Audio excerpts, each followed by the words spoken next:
Hello ka-vlog, nagbabalik ang inyong lingkod kay Edith. Mag-uumpisa na naman ako magluto. Ayan. Bago tayo iluluto yung inihaw na karne, babad natin muna ng ito yung nabili ko. Barbecue banana ketchup. Ito lang pang babad ko. Bali, eto malinis na to. Dalawa naman kami, kaya dalawang 1/4 lang yung binili ko. Bukas ay mamayang hapon siguro yung isda. Marami pa yung isda na nakuha ko sa Magdalena.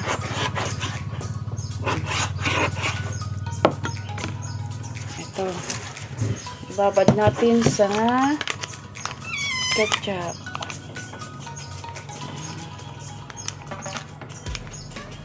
Masyado ako marami. Ayan, sarap.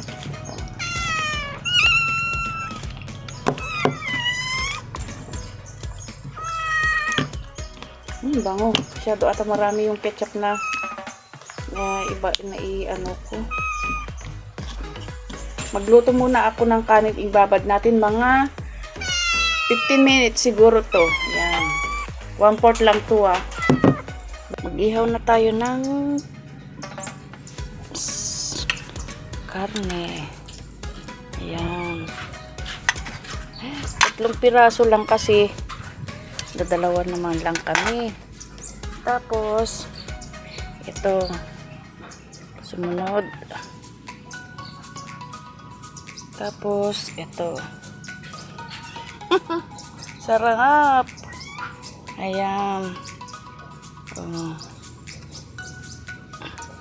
Ito yung pangtanghalian namin ni Iris. Yan, luto na yung tomato, yung kamatis. Ito pa, yung sili, malapit na maluto. Ito, malapit na rin.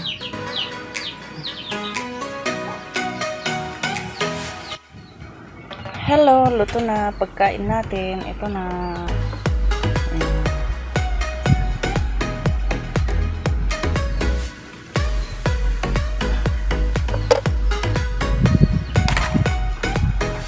Sarap pala yung kamatis na inihaw. Subukan nyo mag-ihaw ng kamatis. Ito pagkain namin. Sarap. Kain na po. 1:00 na ata ng hapon.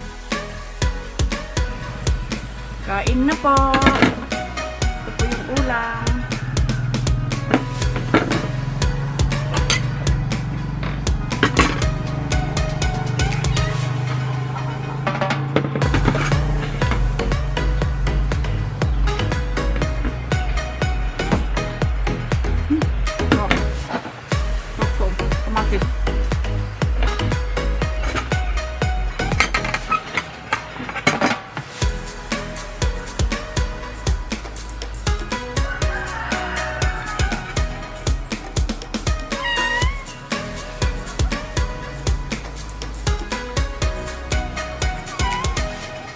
Hindi na inihaw.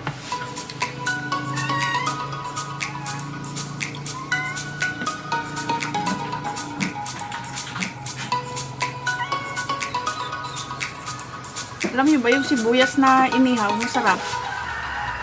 Subukan niyo mag-ihaw. Pag nag-ihaw kayo, mag-ihaw kayo ng sibuyas.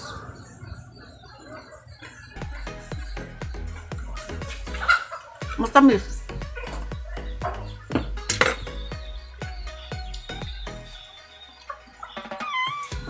Ito yung kalabasan ng kamatis pag inihaw. Sarap.